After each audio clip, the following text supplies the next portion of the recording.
On va prendre tout de suite la direction de Davos où on retrouve notre journaliste Nathan Cocampo.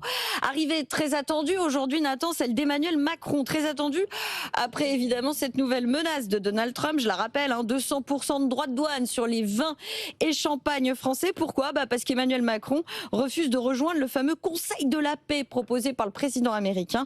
Nathan, cette nouvelle menace douanière côté américain, c'est quand même le sujet du jour à Davos.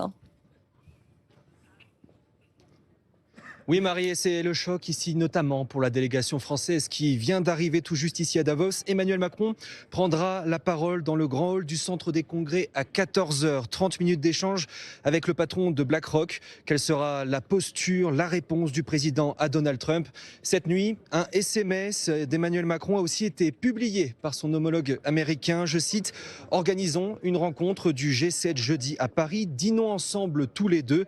Pour le moment, pas de réponse de Donald Trump. Mais on sent qu'Emmanuel Macron tente le tout pour gérer cette situation extrêmement tendue.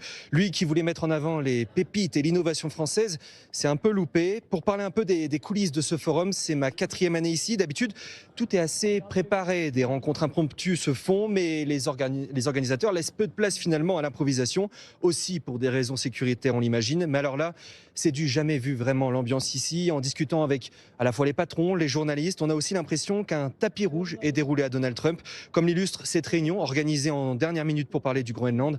Et on vient de l'apprendre à l'instant qu'Antonio Guterres, le secrétaire général des Nations Unies, ne viendra pas à Davos à cause d'un gros rhume.